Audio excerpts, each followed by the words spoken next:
My dear students, आज हम पढ़ने वाले हैं इकोनॉमिक्स चैप्टर 1 क्लास 11। अब मैं एक बात बता दूं कि मेरी वीडियोस थोड़ी सी लेट इसलिए अपलोड हुई हैं क्योंकि बीच में 10-12 दिन तबीयत बहुत ज़्यादा ख़राब हो गया था, और साथ ही साथ बैकग्राउंड में इतना ज़्यादा नॉइज़ होता है मेरे घर पे क्योंकि ये वर्कशॉप है। सो काफ़ी ज़्यादा टाइम कंज्यूम होता है एक वीडियो बनाने में, क्रिएट करने में। तो इस बात के लिए मैं सॉरी कि सारी वीडियोज़ में अपलोड नहीं कर पा रहा हूँ। बट यस, आज इकोनॉमिक्स की पहली क्लास है और इकोनॉमिक्स के बेसिक्स में क्लियर कराने की कोशिश करूँगा, तो प्लीज़ आप थोड़ा ध्यान से सुनिए। और यस, अपने कमेंट्स ज़रूर कमेंट करते रहिए ताकि मुझे भी पता चलता रहे मैं कहाँ गलत हूँ कहाँ सही। तो शुरू करते हैं। इकोनॉमिक्स को मेनली सबसे पहले लिखा था अर्थशास्त्र, आप नाम जानते ही होंगे, चाणक्य ने लिखा था सबसे पहले।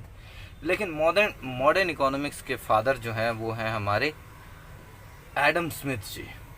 और एडम स्मिथ जी का एक बहुत ही फेमस बुक है वेल्थ ऑफ नेशन। तो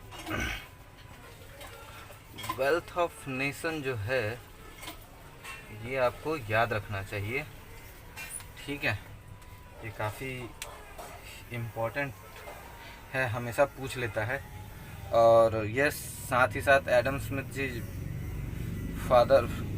फादर ऑफ मॉडर्न इकोनॉमिक्स हैं, वो भी याद रखिए तो ज़्यादा बेटर है।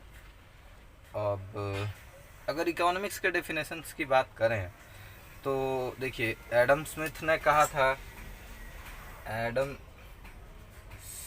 जी ने कहा था कि economics is the science of wealth. धन को इस्तेमाल करने का विज्ञान है, साइंस ऑफ वेल्थ। लेकिन अगर एल्फ्रेड मार्शल की बात सुने, अगर एल्फ्रेड मार्शल की बात को हम ध्यान में रखें तो वो कहते हैं कि economics is the study of man in ordinary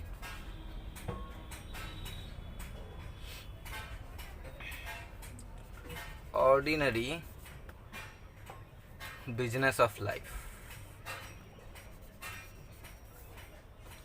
ordinary business of life. तो आप साथ ही साथ अगर लिखते चलते हैं तो अच्छी बात है, क्योंकि पीडीएफ के लिए तो आपको मुझे टेलीग्राम या फिर व्हाट्सएप करना पड़ेगा। तो अगर आप लिखते चलते हैं तो ज़्यादा बेटर है। और इन्हीं के साथ एक और अच्छे विद्वान का डेफिनेशन हम ले लेते हैं, जिनका नाम है लियोनेल रॉबिन्स, ठीक है। लियोनेल रॉबिन्स कहते हैं कि economics is the science of scarcity. अच्छा, स्कार्सिटी का मतलब और कुछ नहीं, बस कमी है। तो आप ज़्यादा टेंशन मत लीजिएगा कि ये पता नहीं स्कार्सिटी क्या है। स्कार्सिटी का सिंपल सा मतलब है कमी। तो जो मतलब कमी से रिलेटेड जो साइंस है वो इकोनॉमिक्स कहलाती है।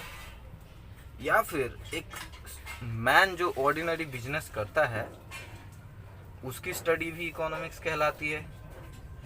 और वेल्थ के रिलेटेड भी अगर कोई साइंस है तो वो भी क्या कहलाता है, इकोनॉमिक्स।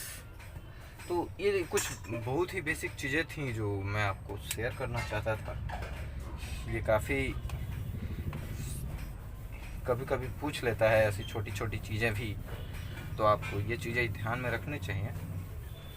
और अगर अच्छे डेफिनेशंस की बात बताऊं तो मेरे हिसाब से सबसे जो सिंपल सा डेफिनेशन है वो ये है कि economics is the science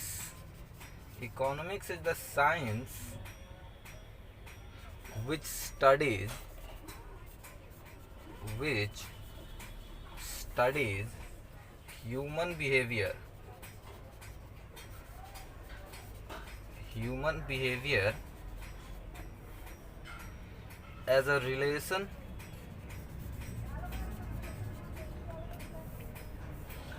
between wants and resources, इसको थोड़ा सा ठीक से समझिए। ये डेफिनेशन मैंने इसलिए भी चुना है क्योंकि ये बड़ा अच्छे से एक्सप्लेन करता है चीज़ों को। इकोनॉमिक्स में हम ह्यूमन बिहेवियर को पढ़ते हैं और ये रिश्ता स्टडी करने की कोशिश करते हैं कि उसकी ज़रूरतों और उसके पास जो रिसोर्स है, जो संपदा है, उसके बीच का रिश्ता समझने की कोशिश करते हैं। एक बात याद रखिएगा कि हमारी जो वांट्स हैं वो हमेशा अनलिमिटेड होती हैं। आज अगर कोई साइकिल खरीदता है तो कल ही उसे बाइक की आवश्यकता फील होने लगती है, और जैसे ही वो बाइक खरीदता है फिर उसे कार की एक्सपेक्टेशंस होने लगती हैं कि नहीं, मुझे कार की ज़रूरत है। तो वांट्स तो हमारे बिल्कुल अनलिमिटेड है, मतलब पूछिए मत। लेकिन हाँ, रिसोर्सेज हमारे पास हमेशा लिमिटेड रहते हैं क्योंकि हमारी सैलरी रोज़ नहीं बढ़ती है, हमारी जो इनकम है वो रोज़ डबल नहीं हो रही है। तो यस, हम हमेशा ये सोचते हैं कि चलिए कुछ और, थोड़ा और कमा लें, लेकिन कितना भी कमा लीजिए आपकी वांट्स हमेशा आपके रिसोर्सेज से ज़्यादा रहेंगी। आप जितना कमाइएगा आपकी वांट्स उतना ही ज़्यादा बढ़ती जाएंगी। तो इसीलिए एक बात हमेशा याद रखिए कि वांट्स अनलिमिटेड है और जो रिसोर्सेस हैं वो बिल्कुल ही लिमिटेड है।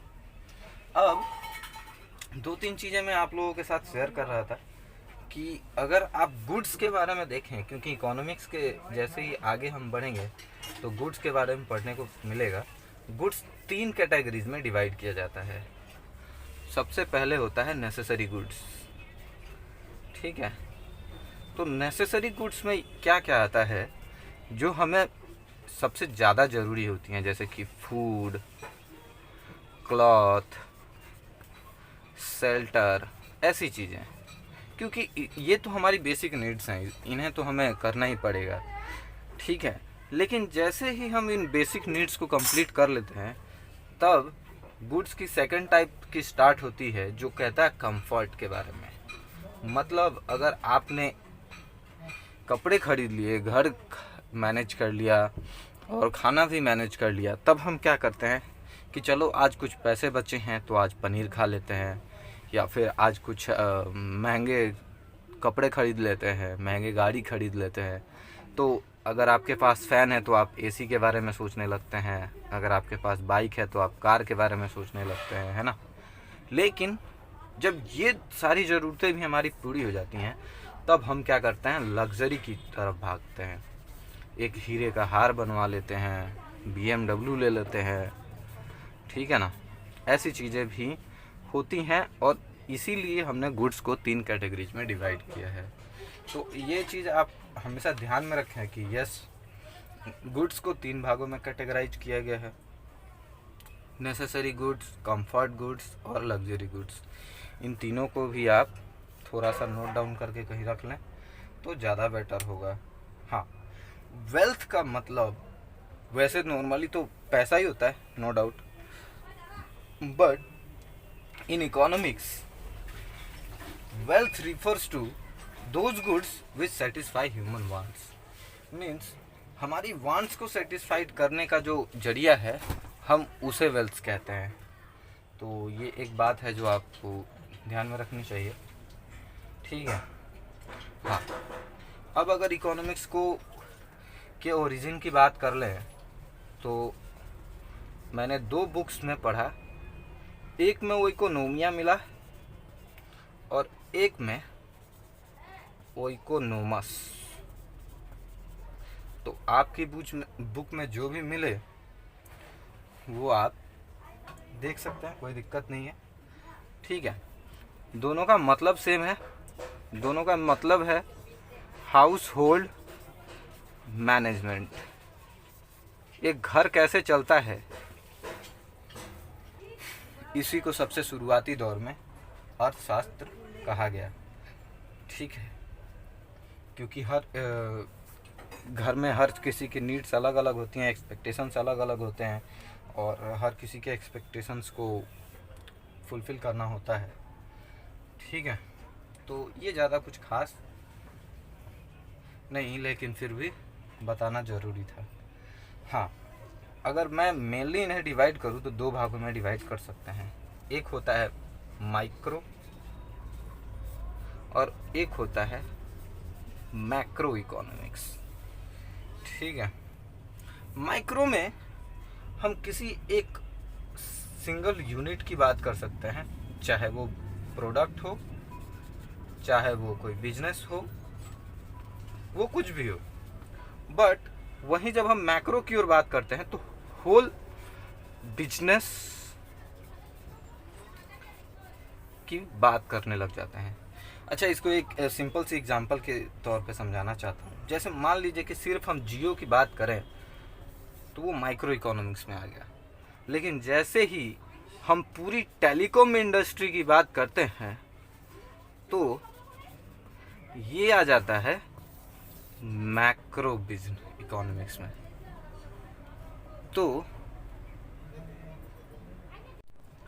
तो माइक्रो और मैक्रो को समझना इतना डिफ़िकल्ट नहीं है। वैसे बुक्स में ढेर सारे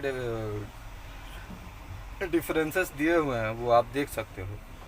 मेरे हिसाब से आप अगर अच्छी तरह समझ लो तो ज़्यादा बेटर है, क्योंकि समझ लोगे तो आप खुद ही डिफरेंसेस बता पाओगे। क्योंकि ये तो सबसे पहला डिफरेंस तो यही हो गया कि हम इसमें एक यूनिट की बात करते हैं और इसमें हम पूरे होल प्रोडक्ट की बात करते हैं।